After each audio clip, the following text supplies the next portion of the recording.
Hello नमस्कार सखींनो, उज्ज्वलाच kitchen कट्ट्यामध्ये आपले सर्वांचं स्वागत। तर हे पहा, आज आपण ना शेपूची भाजी करणार आहोत।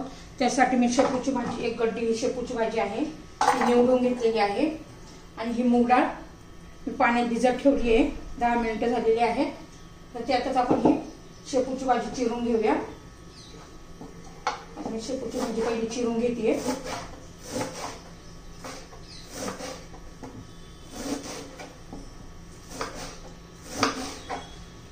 बारीक अशी मी चिरून घेते शेपूची भाजी।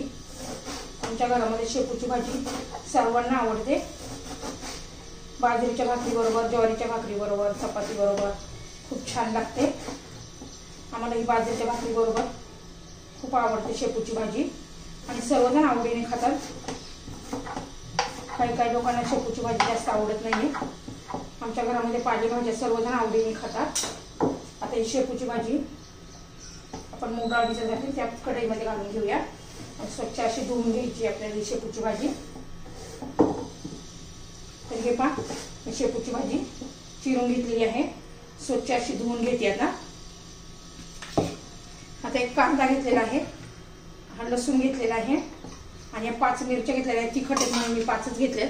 ते स्वच्छ असे धुवून घेते। आता मी हे पहा, 5-6 लसूण पाकळ्या घेतलेल्या आहेत, त्या प्रथम चिरून घेते।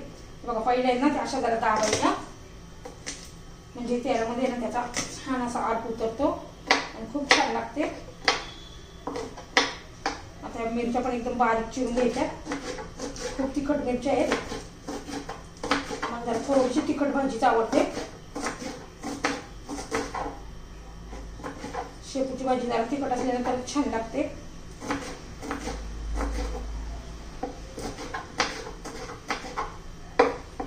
मिरच्या पण चिरून झालेल्या आहेत, लसूण पण चिरून झालेला आहे। आता कांदा पण चिरून घेऊया।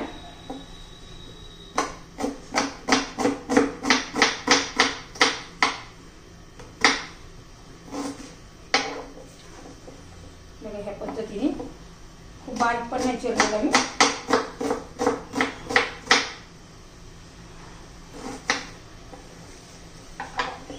आता कांदा पण चिरून झालेला आहे आपला। आता मी कढई गरम करण्यासाठी ठेवतेय। हे पहा, कढई गरम झालेली आहे, त्याच्यामध्ये आता तेल घालूया।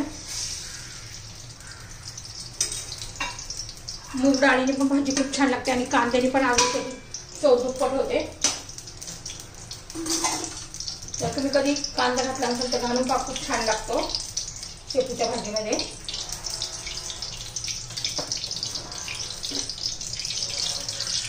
हे पहा, आपल्याला तेल गरम झालेलं आहे।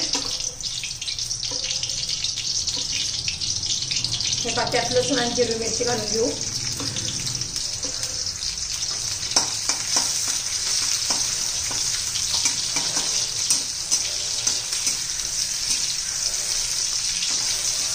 छान अशी परतून झाली की मग कांदा घालायचा आहे। अजिबात वेळ लागत नाही या भाजीला। तुम्ही डब्यासाठी सकाळी सकाळी पटकन डब्याची भाजी बनवू शकता। आता याच्यामध्ये आपण कांदा पण घालून घेऊया। कांदा पण आपल्याला तांबूस वगैरे असा करायचा नाहीये, फक्त कच्चेपणा दूर होईल, ट्रान्सपरंट होईल अशा प्रकारे परतून घ्यायचंय।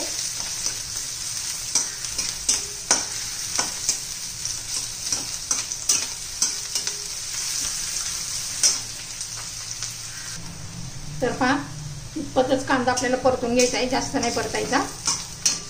तर ट्रान्सपरंट झालेला आहे। आता त्यातच चवीनुसार मीठ घालून घेऊया। मीठ या स्टेपला घालायचंय। आता भाजी घालून घेऊ आपण।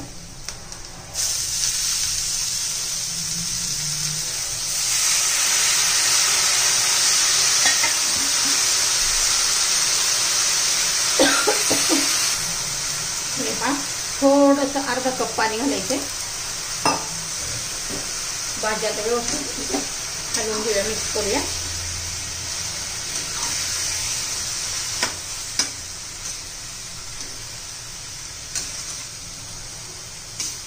जर कवळी भाजी असेल ना तर पाण्याची पण गरज पडत नाहीये।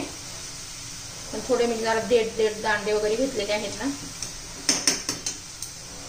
आता याच्यात आपण थोडासा शेंगदाण्याचा कूट घालायचा आहे.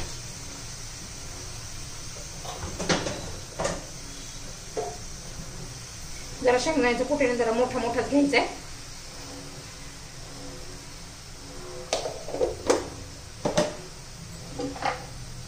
आता पुन्हा एकदा हलवून घेऊया कूट घातल्यामुळे.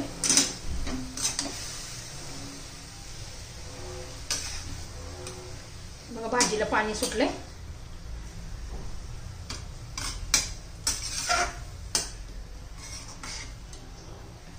आता याच्यावर आपण झाकण ठेवूया.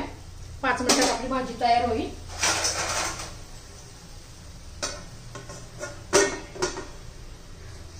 हे पहा आता मी झाकण काढून घेतलेलं आहे. आपली भाजी झालेली आहे बघा, एकदम सुकी अशी मस्त. तुम्हाला जर माझी भाजीची रेसिपी आवडली असेल तर लाईक, शेअर आणि सबस्क्राईब नक्की करा. म्हणजे तुम्हाला माझ्या नवनवीन भाज्यांची रेसिपी रोज तुम्हाला पाहायला मिळेल. सबस्क्राईब केलं म्हणजे. हे पहा आपली भाजी, शेपूची भाजी तयार.